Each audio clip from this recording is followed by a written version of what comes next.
Hello guys, welcome back to my channel. इस video में हम देखेंगे how to insert data into table.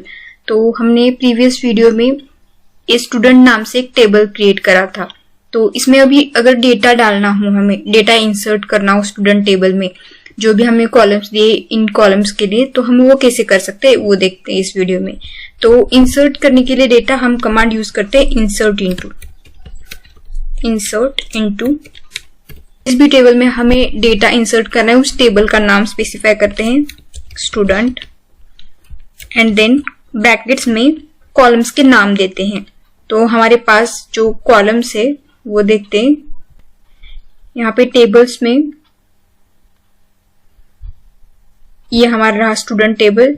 Student में ये 4 कॉलम्स है, आईडी है, नेम है, एज है, ईमेल है। तो इसी हिसाब से तो यही कॉलम्स में हमें वैल्यू डालनी है। तो आईडी है, नेम, एज, ईमेल, और टेबल का नाम है स्टूडेंट्स। ये रहे कॉलम के नाम। जिन जिन कॉलम में हमें डेटा डालना है वो कॉलम के नाम हमने यहाँ पे ऐड करे हैं।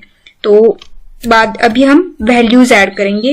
वैल्यूज में आईडी देते हैं 1, नेम देते हैं जॉय, एज देते हैं 25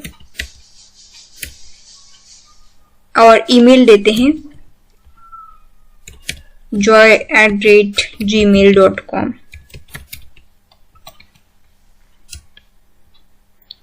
ये वैल्यूज मुझे स्टूडेंट टेबल में इंसर्ट करनी है। अगर मैं इसको रन करूं, एग्जीक्यूट करें, तो हम देख सकते हैं सक्सेसफुली एक रो ऐड हो गई है। अभी अगर मुझे स्टूडेंट टेबल में मल्टीपल रोज इंसर्ट करनी है एक साथ, मल्टीपल स्टूडेंट्स के इंफॉर्मेशन मुझे स्टूडेंट टेबल में इंसर्ट करनी है, तो वो कैसे कर सकते हैं वो देखते हैं। तो यही स्टेटमेंट हम कॉपी करते हैं और हमें क्या करना है, यहाँ पे एंटर डालते हैं और सेकंड स्टूडेंट की इंफॉर्मेशन डालते हैं। नेम डालेंगे Roy, age 25 and email ID change करा। तो ये रही एक स्टूडेंट की इंफॉर्मेशन। अभी कॉमा देके इस तरह से हम जितने स्टूडेंट्स की हमें इंफॉर्मेशन इंसर्ट करनी है उतने स्टूडेंट की इंफॉर्मेशन हम इस टेबल में इंसर्ट कर सकते हैं। जितने रोज हमें स्टूडेंट टेबल में ऐड करने, उतने रोज हम कॉमा दे के एक एक रो ऐड कर सकते हैं। अभी चेंजेस करते हैं।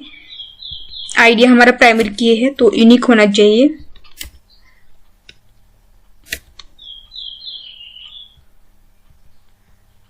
नाम देते हैं यहाँ पे राज, राहुल,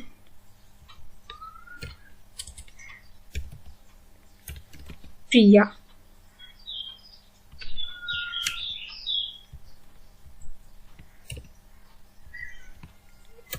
ईमेल आईडीज भी चेंज कर लेते हैं।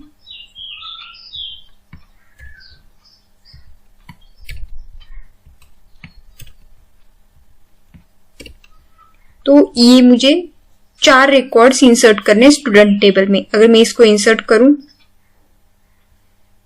एंड एग्जीक्यूट करूं तो ये बोल रहा है 4 रोज अफेक्टेड। तो इस तरह से हम मल्टीपल रिकॉर्ड्स भी इंसर्ट कर सकते हैं। अगर ये जितने भी रिकॉर्ड्स हमने इंसर्ट करे हैं उनको देखना हो तो हमें सेलेक्ट की क्वेरी लिखनी है, सेलेक्ट स्टार फ्रॉम स्टूडेंट्स। तो ये स्टेटमेंट जब हम सेलेक्ट स्टार बोलते हैं एंड फ्रॉम के बाद हमने टेबल का नाम दिया है, तो इस टेबल में जितने भी रिकॉर्ड्स है वो सारे कॉलम्स, सारे रोज हमें यहाँ पे इस क्वेरी से मिल जाएंगे। एग्जीक्यूट करते हैं तो हम देख सकते हैं हमने 5 रिकॉर्ड्स इंसर्ट करे थे एंड वो सारे के सारे रिकॉर्ड्स यहाँ पे आ गए हैं। अभी हम डेटा स्टूडेंट टेबल में इन कॉलम्स के नेम को विदाउट मेंशन करे भी इंसर्ट कर सकते हैं, बट हमें वैल्यूज जो है वो प्रॉपर इंसर्ट करनी पड़ेगी, वैल्यूज प्रॉपर देनी पड़ेगी सारे कॉलम्स के लिए। तो वे भी देखते हैं एक बार।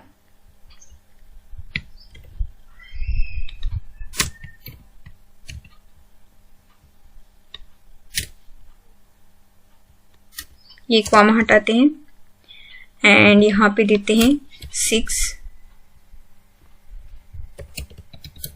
नाम देते हैं,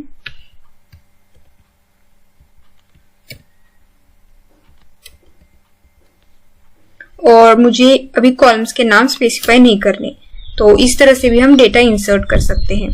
इसको एग्जीक्यूट करते हैं तो हमारा एक रो इंसर्ट हो गया है सक्सेसफुली। तो ये एक रो अफेक्ट हो गया है।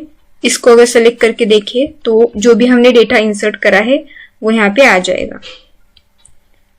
अगर मैं विदाउट आईडी ट्राई करूंगी इंसर्ट करने का तो ये एरर देगा। कॉलम नेम और number of supplied values does not match table in definition, या फिर अगर हमने आईडी रखा एंड नाम हटाया तो भी ये एरर देगा, क्योंकि हमें उस तरह से कॉलम्स के नेम मेंशन करने पड़ेंगे। अगर हम कुछ कॉलम की वैल्यूज नहीं दे रहे तो हमें मैन्युअली मेंशन करना पड़ेगा कौन कौन से कॉलम्स की वैल्यूज हम पास कर रहे हैं यहाँ पे इंसर्ट करते टाइम। अगर एग्जीक्यूट करेंगे तो हमें एरर मिलेगा। तो अगर विदाउट कॉलम्स की नेम मेंशन करे बिना इंसर्ट करना चाह रहे हो तो सारे कॉलम्स की वैल्यूज आपको डालनी पड़ेगी, अदरवाइज आपको एरर आएगा। तो बेस्ट प्रैक्टिस यही है कि आप कॉलम्स के नाम डालो इंसर्ट करते time and then values insert करो। तो हम डेटा इंसर्ट करते टाइम किसी और टेबल से डेटा सेलेक्ट करके भी इंसर्ट कर सकते हैं। मैं यहाँ पे एक ग्रेजुएटेड स्टूडेंट नाम से एक टेबल क्रिएट कर रही हूँ, न्यू टेबल। ये टेबल क्रिएट हो गया है। अगर मुझे इस टेबल में डेटा इंसर्ट करना है स्टूडेंट टेबल से, फर्स्ट आईडी जो जिस स्टूडेंट की है वो डेटा मुझे इस टेबल में इंसर्ट करना है, तो मैं कैसे कर सकती हूँ? हम बोलेंगे इंसर्ट इनटू, एंड इस टेबल में इंसर्ट करना है डेटा हमें ग्रेजुएटेड स्टूडेंट्स में, एंड सेलेक्ट करेंगे, select star from students table से डेटा इंसर्ट करना है तो select star from students, and condition लगाएंगे वेयर मुझे आईडी इक्वल टू 1, जिस स्टूडेंट की आईडी 1 है उसका डेटा मुझे ग्रेजुएटेड स्टूडेंट्स में डालना है। तो मैं एग्जीक्यूट करके देखते हैं तो 1 रो अफेक्टेड। जो भी फर्स्ट आईडी थी, जिस स्टूडेंट की आईडी 1 थी वो डेटा ग्रेजुएटेड स्टूडेंट में इंसर्ट हो गया है। अगर हम सेलेक्ट करके देखें ग्रेजुएटेड स्टूडेंट टेबल को तो हमें एक एंट्री इसमें दिख जाएगी।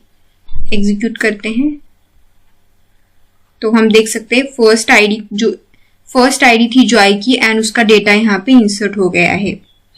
तो इस तरह से हम सेलेक्ट स्टेटमेंट की हेल्प से भी डेटा इंसर्ट कर सकते हैं। तो स्टार मैंने ऐड करा है क्योंकि मुझे सारे के सारे कॉलम्स की वैल्यू इंसर्ट करनी थी, और मेन चीज ये है कि graduated students and students table में दोनों टेबल में कॉलम्स सेम थे, इस वजह से यहाँ पे कोई एरर नहीं आया। हम मैन्युअली मेंशन भी कर सकते हैं यहाँ पे, अगर स्टूडेंट टेबल में और इसमें यही कॉलम्स है, यहाँ पे आईडी, नेम, एज, ईमेल, ये सारे कॉलम्स है ग्रेजुएटेड स्टूडेंट्स के। स्टूडेंट टेबल में अगर कोई एक्स्ट्रा कॉलम्स होते तो मुझे मैन्युअली मेंशन करना पड़ता है यहाँ पे कौन कौन से कॉलम्स के नेम है एंड उनका डेटा यहाँ पे ग्रेजुएटेड स्टूडेंट में उस तरह से इंसर्ट करना पड़ता। इस तरह से हम किसी और टेबल से सेलेक्ट करके डेटा एक टेबल में इंसर्ट भी कर सकते हैं। अगर कोई कॉलम की वैल्यू, फील्ड की वैल्यू हमारे पास नहीं है और हम उसको डिफॉल्ट वैल्यू वहां पे डालना चाहते हैं तो वो भी हम अचीव कर सकते हैं। अगर यहाँ पे इंसर्ट स्टेटमेंट हम कॉपी करते हैं यहाँ से और यहाँ पे हम स्टूडेंट टेबल में डालते हैं और मुझे यहाँ पे एज डिफॉल्ट डालनी है, डिफॉल्ट एज हमें नल डालनी है, और यहाँ पे मैंने किसी कॉलम का नेम मेंशन नहीं करा है, स्टूडेंट्स टेबल के जो भी कॉलम्स है उनका नेम मेंशन नहीं करा है, तो मुझे सारे के सारे कॉलम्स की वैल्यू प्रोवाइड करनी पड़ेगी।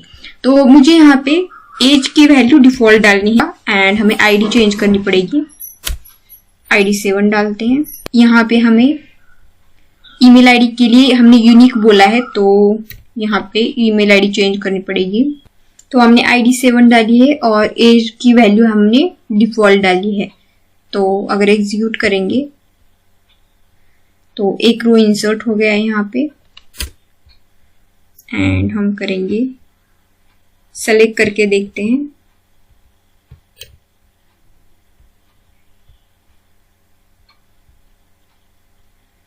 तो यहाँ पे एज की वैल्यू जो है नल आई है क्योंकि हमने डिफॉल्ट वैल्यू डाली है यहाँ पे।